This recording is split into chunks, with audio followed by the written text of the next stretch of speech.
Thank you very much, Pyra. I am joined by the victorious bot lane, Kasing Kobe. Congratulations on your win over Misfits. How does it feel to get to the end of week 3 and be 3-3?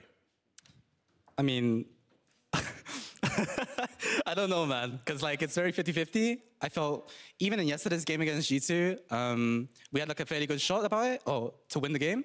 But I just felt we kind of just maybe misplayed the mid game and kind of like let them snowball on us, and you know the game just gone like that. Okay, because a lot of guys expected like Splyce to be one of the big teams coming out hitting quite hard, a lot of big names on the team as well. Kobe, do you feel that you've now found a degree of synergy amongst this team? I feel like it's a lot better now compared to if you would ask me 2 weeks ago, it would be completely different. Because it's like every new team, you have 5 new guys and you need to learn how to play together, and that takes a while. Like it can take a couple of weeks, a month, and I feel like we're definitely on the right track.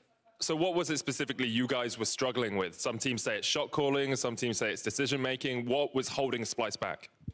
I mean, it's a bit of both, because shot calling, you need to get used to a new dynamic, because maybe in the players' previous teams, they're the ones who is calling everything, and then people are like talking over each other and making a lot of split calls. And then it's just like, when you come from different backgrounds, different teams, you see the game in maybe your own way, and then you need to kind of compromise and come up with like the best solution and like adapt to each other. So it feels like a period of adjustment that you've like, do you think you're at the end of it now? Do you think there's still adjustment that you need to do as a team? You're gonna get we'll get you the next one. I mean, I said I think we're on the right track, but there's still a long way to go. Okay, so Kasing, just coming back to you, because we have to ask you a question at some point. You don't have to, it's like You've come back to the EU LCS after a bit of a break. You were with Team RB last split. How does it feel to be back on the stage here? honestly, like I've missed the stage a lot. I love the audience, the fans, you know, the cheering of like when a game's like this, you know, 50 minutes in, all it takes is one team fight to win, and you know, you just win the game. So yeah, it's just been great, man. And you and Kobe seem to be working really well as well. Like it seems to be that the bot lane is where Splyce play through a lot of the time. Late game, you've got the Zillion pick, which no one else is bringing out. How do you think that you guys are working as a duo? You both have to answer this. Yeah, you go. Okay. Well, I think we, like from the beginning, I felt it was going to be a great match because we complement each other with like my weaknesses, Kasing covers up for. And I want to say opposite as well, but it's not really the same case. So I think we just, we have like... Don't say that. I'm really bad. Yeah. It's just too good for me now. I have better mechanics than him, but my weaknesses he covers up for. It's not really that hard, is it? Nah. So I've just heard in my ear, Kobe, I want to congratulate you. You were player of the game for that last game, so congratulations on that. Coming back to it, like earlier on, we talked a little bit about why Splyce are able to win after these long, drawn-out matches. Kobe, do you have maybe one word that would define why Splyce are able to win these matches? Kasing. Makes sense to me. We're going to hand it back across towards Dracos for PGL. Guys, take it away.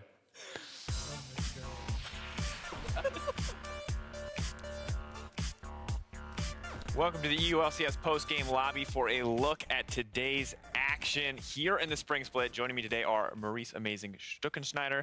Is it Amazing or Amazing X? Are you? No, I'm good with the Amazing. Okay, I think just I have to. I'm sure Shalke has asked at some point. It's the first time I had to formally introduce you, and of course, the more important member. I dropped the X after some unlucky happenings. More important member right now, Splyce's top laner, Odo Wamne. Odo, welcome. How's it feel? Long nail-biting game. You don't look like a bundle of joy at the moment. Describe to me how you're feeling. I mean, I'm not really feeling anything special just because, I don't know. It's just like the meta is so lame that, I don't know, playing top lane in this meta is just really, really tiring. Okay, well, we'll get a chance to talk about top lane a little bit later. For now, as we just saw, Splyce managed to come back in the late game to win against Misfits. Bouncing back after yesterday's loss, I think it's safe to say. So what really was the key here to kind of finding the win in the end, even if the top lane wasn't the most exciting part? I mean, I think just our draft was way better today. We had a better dog champ on the top lane with Owen instead of Maokai. But yeah, I don't know, it's just so awkward because for the meta for top right now, and I think that's the reason we did so much better today, is you just got like a better tank that actually doesn't have to front line and just die every team fight like it happened yesterday. So with Owen, you just sit in the back and you just throw CC, and I think they just got outscaled really hard. because they went for Galio and they didn't really force a lot in the early game that much, and we just had Corki Tristana with Zillion, so we just kind of had 2 hyper carries and they only had 1 damage thread in Kog, and all we had to do is just kind of run away from Kog and just let Tristana and Corki just melt the tanks. So would you credit this, you said mostly to like the draft win, the better scaling is what carried you through in the end. Is this kind of improvement for the team showing up as well? Is the drafting getting better? Is the team play improving as well for you guys? I mean, even though we lost yesterday and our performances haven't been that great, you know, the past weeks, I feel like even when we lose, the games are more in our hands from week to week. I think we're solving some of our, like, you know, macro issues and all of that stuff. And I think, yeah, even in losses, we look better a bit. But yeah, I think yesterday was just a fuck up in draft, and it was just kind of hard to win when we put priority on like the wrong things. Yeah, that makes a lot of sense. Now, Maurice, you were kind of the biggest pundit, mostly against Misfits, I guess, in the previous segment. But no. In favor of Splyce, potentially. Why don't you give me the rundown here? What went wrong for Misfits? What was most impressive to you about this game? I'm definitely not against Misfits, but I had to bet against Video, so I had to win. That's a whole nother story. However, I think that Misfits overall, they seem to be a team that like waits for opponents to make mistakes in the late game, and I think that doesn't happen when you get outscaled at some point, because for Splyce, obviously the double damage threat coming in and just allowing them to basically just freely scale and then at some point dominate, especially with the Zillion pick coming in that has now won 2 games apparently. Yeah, just the power pick coming in, yeah.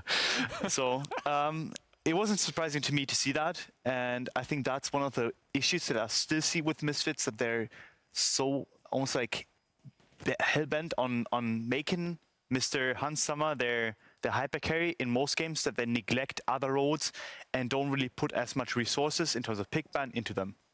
All right, well, that's something I'm going to want to track as we move forward to see if that's an issue kind of that remains consistent. But now I want to take a look at the next matchup. Shalke, after struggling to find their form in the first weeks, they came up with an impressive win against Giants, led by their jungler, Pride on Sejuani. Sejuani. Finally, man. I know, you've been waiting for it. Amazing. I want to get to Odo too, but why don't we just, you can say it. I know you've been waiting to say it all day. Pride Stalker on Tank Champions. I'm happy because, like, for me, it's such a bad habit for any jungler or for any player in general to be pigeonholing himself into a certain kind of role where they only play carry champions, where they only play tank champions. To be a full and complete player, you have to be able to play both. And Pride finally does play a dog champion in the jungle in Sejuani, where he's actually just adapting to the meta and playing what he's supposed to be playing. And there's a lot of talk about dog champions, but this game had a Camille and a Gnar. Odo, you kind of talked about, in your case, drafting, it felt like taking Ornn instead of Maokai was the big defining factor. How do you feel like Gnar and Camille kind of fit into the meta right now? I mean, I think Camille is a pretty strong power pick, but it's just so easy because most of the teams, I think almost all the teams just pick their top laner in the second pick phase, so like in 4 or 5, and all you have to do on either side is just ban Camille, and then you just pinch the top pool so much that it's back to tank versus tank. So yeah, like if you're looking to just get tank stopped, then all you have to do is just ban Camille, and then you take Ornn into Gnar, or there's also GP as the kind of the odd one out. He's okay into tanks, but I feel like he just loses too much lane priority to kind of make it worth as much. His scaling is okay, but I just feel like it's so easy to just pinch the top pull down by just banning Gangplank Camille in second ban phase, and then you're back to tank duty. Yeah, on the other side, though, Shalke is a team that we have seen kind of steadily improving, it feels like, starting to find their form. So focusing back in on this matchup, Odo, when you look at this team, we initially predicted them kind of from the EU LCS broadcast side as a team pretty much guaranteed to make playoffs. Do you think that's fair to say from what you saw in their game today? I mean, yeah, even before seeing the game, they just have so much talent on their roster that it's kind of, it would be odd not seeing them in the playoffs, because I just think their players are kind of really good and they're meshing well together. But today, yeah, they showed that they did pretty well. I think Pride Stalker showed big today. He just randomly ran to Nash and just walked up to it, pressed D or F or whatever his might is on, and then won the game. So, I mean, yeah, I think they're just improving every week. But I think that's kind of the story with every EULCS team, because the roster shuffle was so big that kind of all the teams except Fnatic are new teams. So it's everyone will have his own struggles at one point. Yeah. For example, you see Rocket started off by playing fairly well, and now they're kind of struggling. I think they just had an 0-2 week. But yeah, I think at one point every team is just going to start struggling. Interesting to see. Amazing, what is your impression of kind of the development here for Shalke? And then maybe also on the other side, Giants and kind of the problems that they ran into in this game? I mean, for me, it's quite obvious still that Giants has these issues in the mid game that we already talked about, like where Joker at some point is going to invade and do a mistake, or they don't have the cleanest amount of like mid game just shot calling where they force an objective and actually play for it properly, and rather struggle in that sense. And that's when Shalke basically strikes. And I think they've always been, even in the losses that they had, Shalke has been a strong shot calling team. They've always had a good macro, but they sometimes get lost in those technicalities where they focus so much on trying to make the right call that they forget, hey, we actually have to play the game and press buttons too. And I think that's where Shalke still has to develop themselves. And obviously the pick ban that we talked about in terms of like dropping the Kazakhs and actually playing the tank jungle and playing the meta is something they still have to adapt to too. And I want Upset to actually be 100% comfortable. Obviously he's not 100% healthy as we've heard, or he's recovering now. And I think when that happens, I think the team is going to be way stronger than we've seen and going to replicate what they've shown today. Yeah, transitioning that scrim performance to the stage seems to be a big story across teams. I'm curious, Odo, from your experience on Splice, do you feel like some of your team members are still struggling to kind of bring the same level that they do in scrims to the EU LCS stage? No, not really. I feel like we're lucky on that aspect just because, I mean, I feel like maybe we're playing a bit worse, but it's not really like something drastic like we saw or like heard from like, you know, other teams in the past with Rocket being like scrim gods like 2 years ago and they were just struggling on stage every game.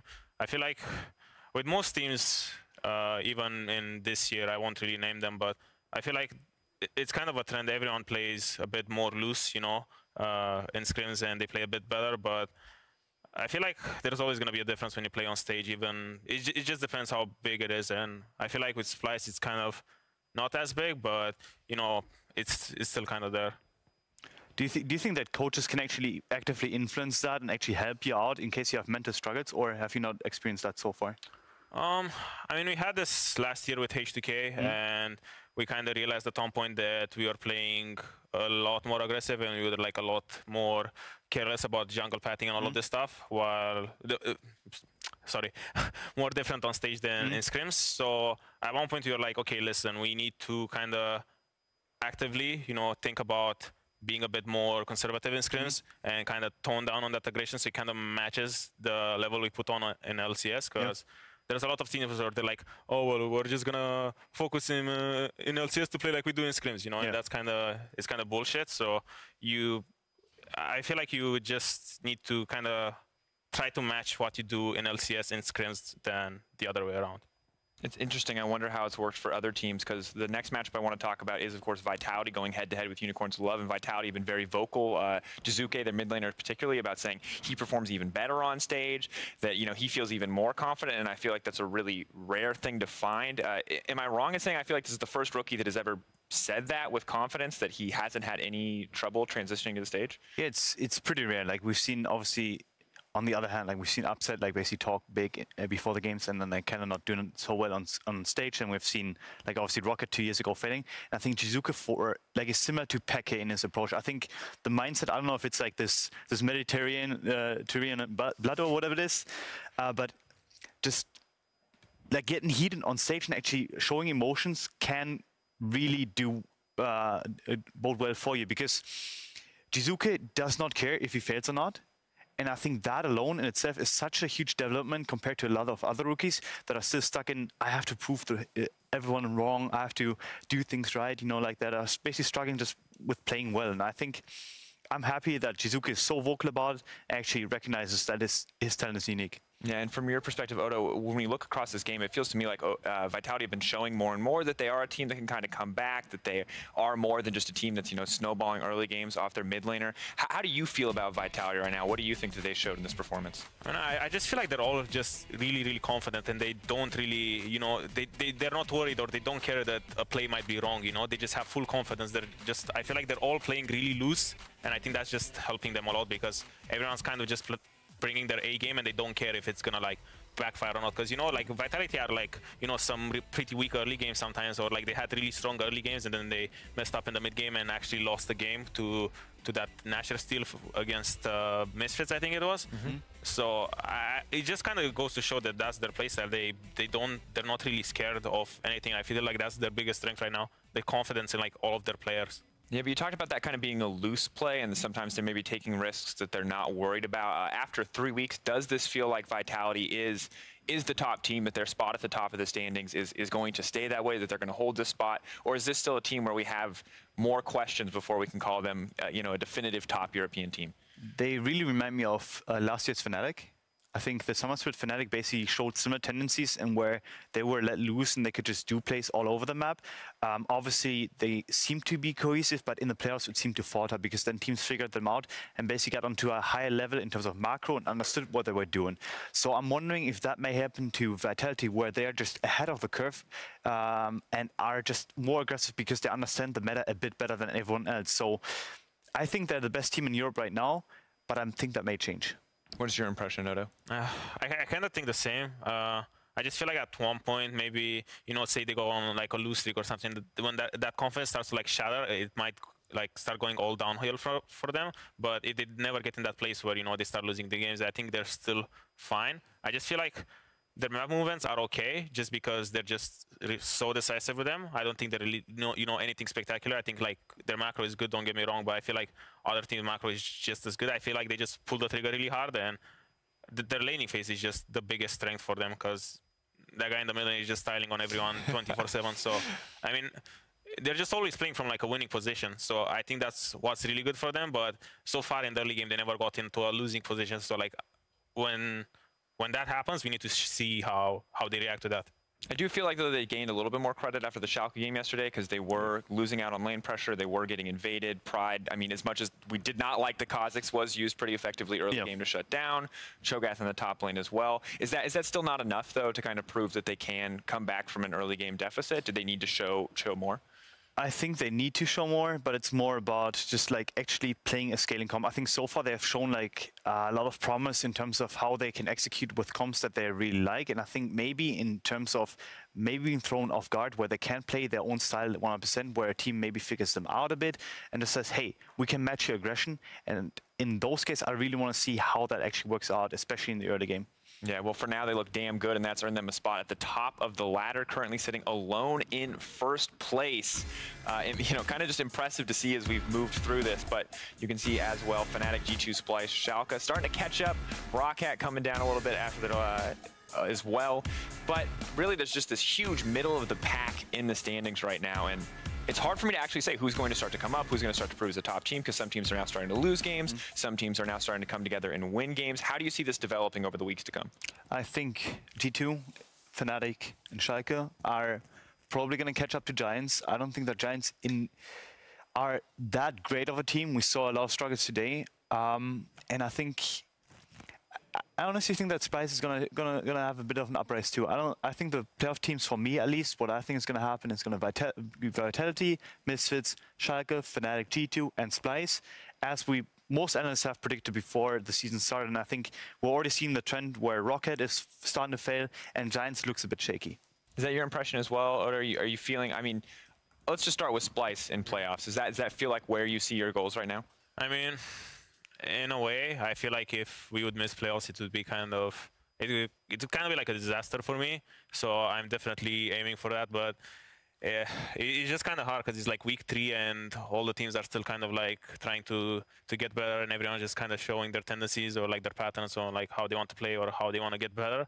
So I mean, I think it's still early to kind of pinpoint who's gonna be a top 6, just because the standings are just like there's a huge middle of the pack, and I feel like even the top teams right now can just start going on a losing spree just because it's like best of 1. So if you just have like a bad week or something, then you already start going down on the standings. I think in like a week or 2, it would be fair to kind of start making predictions on who's gonna make playoffs. But I think now it's still kind of free for all in a way. It's still week 3, of course. A lot is still uncertain as we start to come to a close here, but. The other thing I want to talk about, you've been saying it all day. You've been very blunt, I think, in the way you address it. Top lane meta. I feel like we've seen some interesting picks, but Odo, I mean, you seem super jaded, and you're delivering it well enough that I feel like it's justified. You've played the Ornn 3 times now, the Maokai once. You're talking about it being this boring dogfight in the top lane. But I mean, but Ornn is nerfed. Is he still this good as we start to talk about top lane meta? Is he still just, you feel like, with the other couple champs banned away, is he just the absolute go-to that you have to look out for? I mean, in terms of tanks, yeah, just because like even though the nerfs happened, his laning phase is still very good. Like the nerfs only happened with his CC immunity on W and his cooldown on R, so his laning phase didn't actually get impacted that much. It's just Ornn as a champion, he's kind of a tank that doesn't need to be like in the front line to apply his CC or like tank people or stun or anything, you know? He can just sit in the back line and just throw his ult, while any other tank in the game, he has to actually be in the front line and soak damage. Like for example, look at Cho'Gath, look at Maokai. Those champions, they just go in the front line and they cannot hit a single spell just because the meta is like so focused on bot lane, and bot lane like carries are so strong that tanks just actually get blown up if you have this mismatch in the way that Ornn is actually safe and he just applies his CC from a distance, and then you have Maokai, Cho'Gath that actually have to like tank 5 people, then that's kind of where the tanks start kind of falling apart, and that's why Ornn is just the most broken one in terms of tanks. But I feel like we have seen a lot of effective use of Cho'Gath, where Cho'Gath, you know, offers a lot of early lane pressure, is still a big threat. I see your point about him being super safe and the CC being able to apply from such a distance, but it still feels like some of these tanks have value. I mean, Cho'Gath has that silence, the insane burst as well. Or is it just that,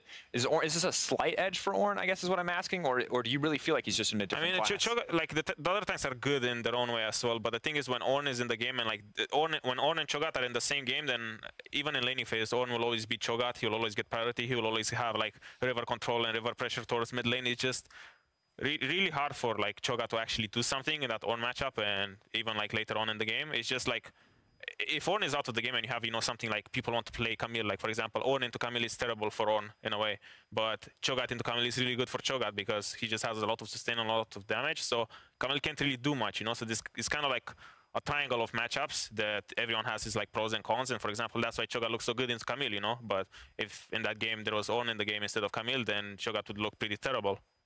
Amazing. I'm curious what your impression is one of top lane in general, and two of Ornn just as a pick, because I mean the nerfs don't sound that significant from what you've said in a lot of senses, but is this a champion you feel like might still be a little bit too powerful? I'm not quite sure. I think the CC that he provides, especially when Braum is not on the enemy team, is definitely broken. I think his ultimate is just too easy to hit, honestly. Like it's too broad and it's too safe to actually land on enemies.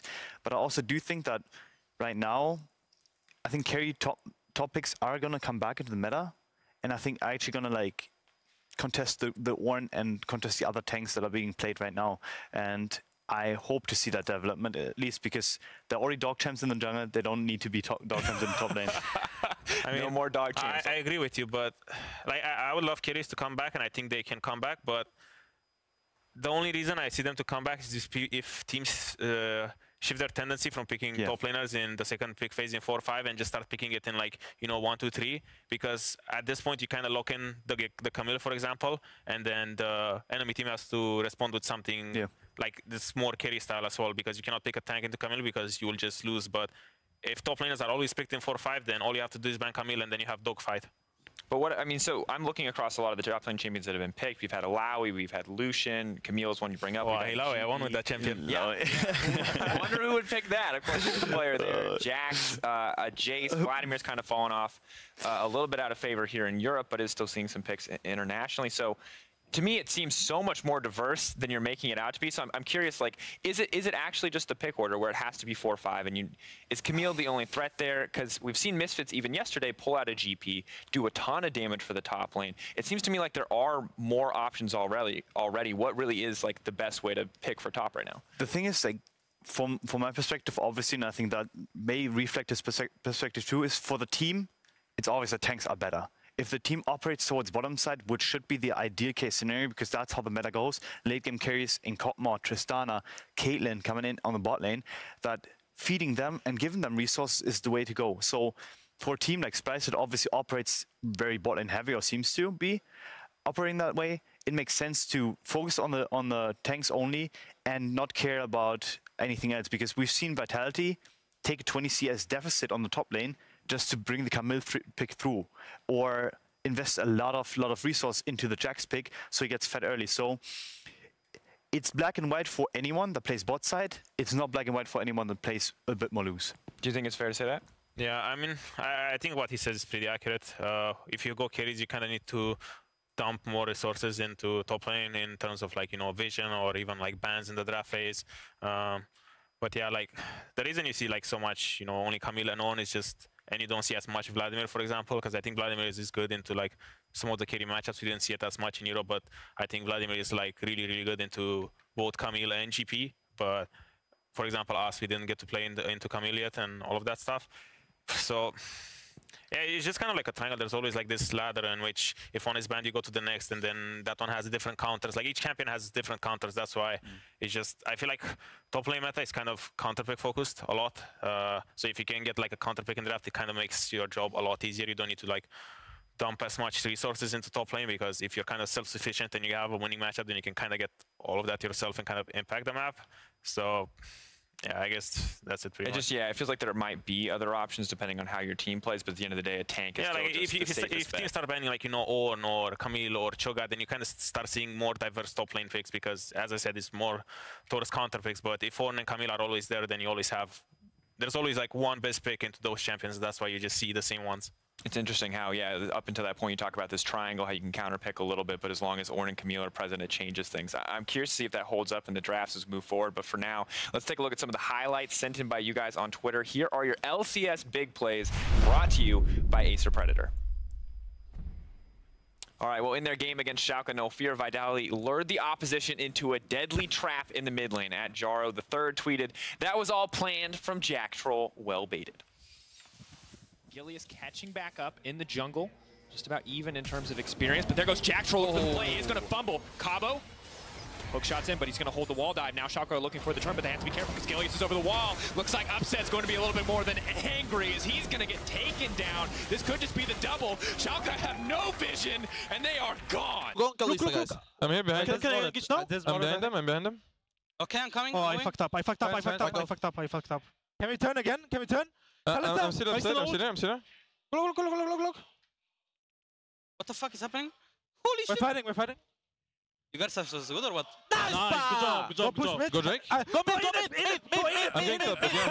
Okay, there's so many people who are like, oh yeah, it was a bait, and then the comms kind of confirm a little bit.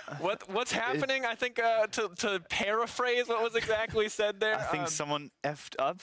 Yeah. I'm not quite sure about that though. I think we heard it a couple of times.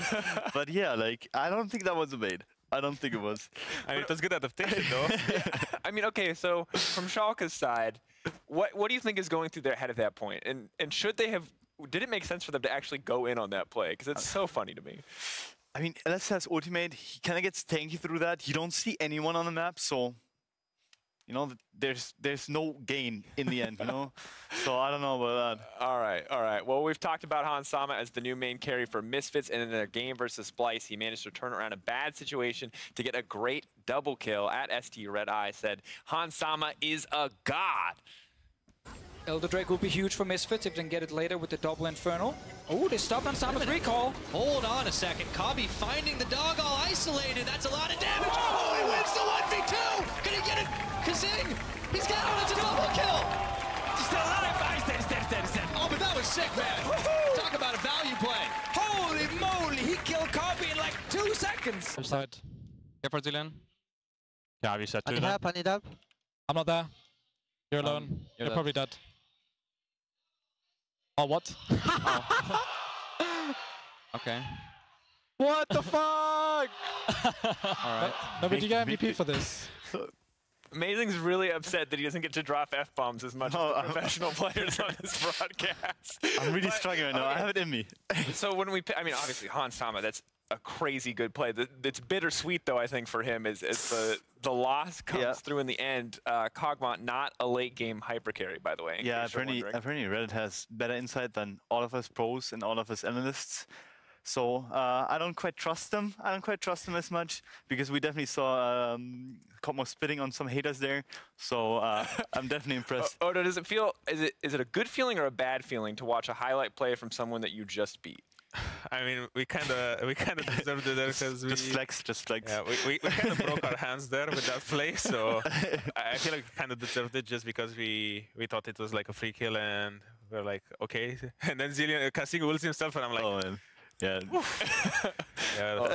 Life. All right. Well, the final play earlier today, Vitality, Suzuki, and Cabochard were deep into enemy territory in their game against UOL. The Italian Stallion seemed to be in a tough spot, but then he put on the dancing shoes. balls. And now White Knight might be caught out, but he eats CaboShot for breakfast, and he has to jump away. So he's got the flank. Here comes Exile. Cabo gets away with a great flash, and now Jizuke is caught on the wrong side of the fight. But we're going to see Exile split from White Knight here. White Knight realizes that he hasn't got his top laner. Paddlestar towards the minions. He gets away, and now we'll have to see the 1v1. Jizuke with no mana. Paddlestar, the smite's there as well, but the bubble doesn't connect. And Jizuke is doing wonders here. He's got no mana, but they have a TP. CaboShot's going to join this one, and Jizuke might be able to get away because CaboShot is on the chase. If Jizuke does this, this is the best play I have seen. I'm going on shore, Okay. Yes, we can push mid, Yeah, go. We can even Nash here. We're getting bot, Yeah, keep pushing. We're gonna get a free Nash from this. Get mid. Oh man. Amazing's reliving some painful memories of his pro player experience there, but I mean, Jizuke just keeps doing it. 2v1ing on the bot side. TP comes in to save his life. And I feel bad for UOL, because Fnatic were here just a week ago. They know the pain, man. Yeah. I'm not quite sure what happened there, but I definitely know how it feels to not hit your skill shots. I think I've done it a couple of times. So, and doing it on stage especially is just, you just want to throw away keyboard, your mouse, and just walk off stage ASAP.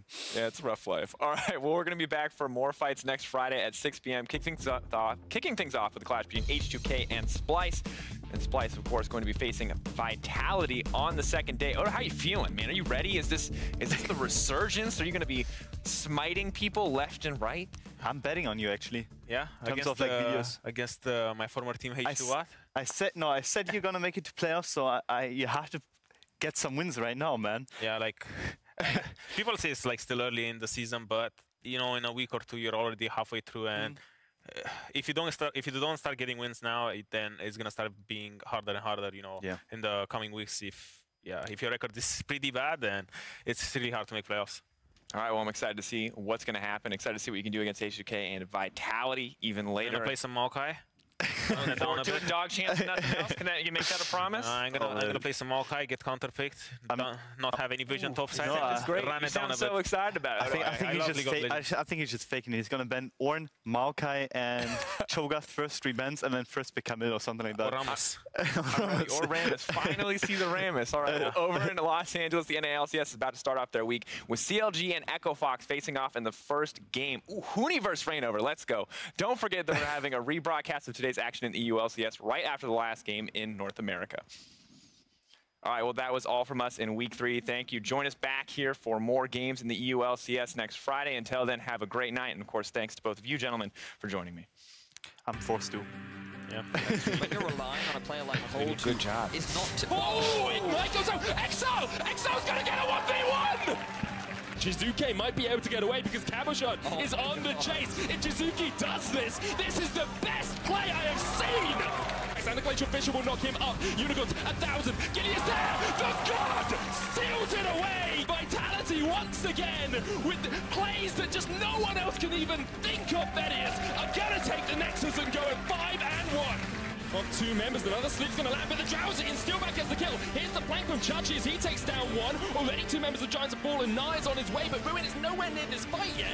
Joker's gonna get exhausted. That's a double for Chachi, and Shalke get through it. Chachi jumps onto Ruin. Targamas here, trying to get the Seer, the stun, the Glacial Prism, and Upset's on a rampage, trying to open up onto Targamas. Upset flashes in, and he's gonna get a double. He will fall for it, though, as they take the Nexus. Very slowly. There we go. They got it in the end.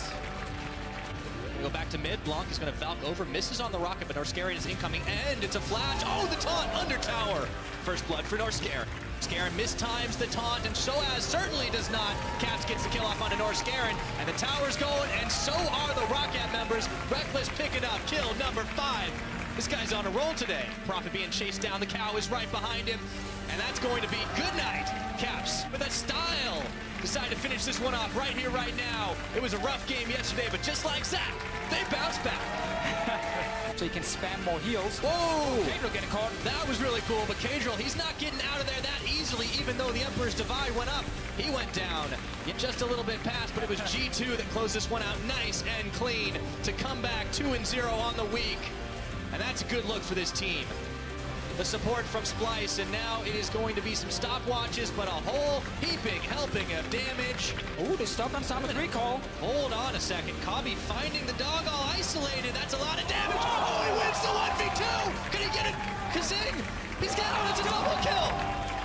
But this is going to be all she wrote. Just shy of an hour. Splice are going to finish the game against Misfits.